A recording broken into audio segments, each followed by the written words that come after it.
Today we are looking at a Compendium of Witches Oracle by Natasa Ilincic. We butchered that. This deck has 60 cards and a 176 page companion book, but the companion book is in multiple languages, so there's not really that many pages in one language. So this is the situation. That is how the cards are in this box. So we've got the guidebook here. It is full color, glossy pages. This shows you all the languages that it's in here. We've got about sort of the deck in general, and it gets straight into it. So you've got the name of the card, a few keywords about the card, and then about the witch. So the ones that have people on them are about, I think, real life historical people. And then you've got this sort of like objects, as you can see, that go with the deck as well, and you've just got the keywords and about that in terms of divinatory, and then you've got all the different languages, and I think at the back is about the author. So that is the guidebook, and these are the cards. So these are the backs of the cards. The cardstock is matte and it's quite grippy, like it's not a smooth matte. The paper, I call this paper cards, like they're papery, the cardstock. They are thin and flexible, but it's a type of cardstock I'm not a huge fan of. It feels really papery. So as you can see, you've got all of the cards with like the witches, and then you've got all of the cards with sort of the objects of things or plants. So let's have a look at the cards.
so this is very easy to overhand shuffle. So I thought I'd pull 2 of the cards out, the types of cards you can get. So I'll start with Sprout.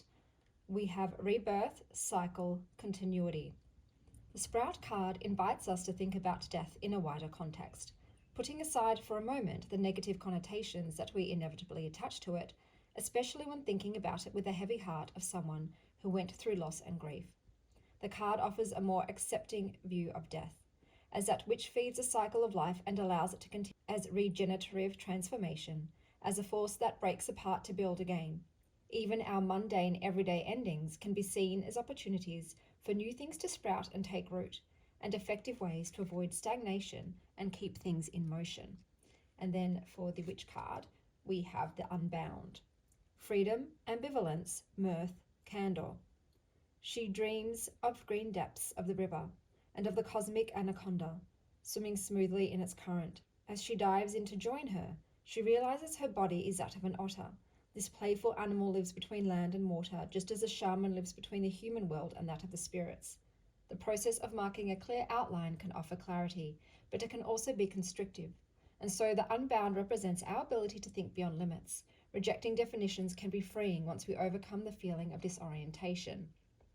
The Witch is Remark Labita Kispi, was born in the Orellana province of Ecuador in 1931 in a Quechua-speaking community. She was a shaman and called the Amazonian forest her home. She had a deep knowledge of the use of the plantas mestras, sacred plants, and had mastered the ability of puriku, the act of traveling between worlds. So this is the Compendium of Witches Oracle by Natasa Ilincic. I hope that wherever you are having a courageous morning, afternoon, or evening. And as always, stay wild, Star Child.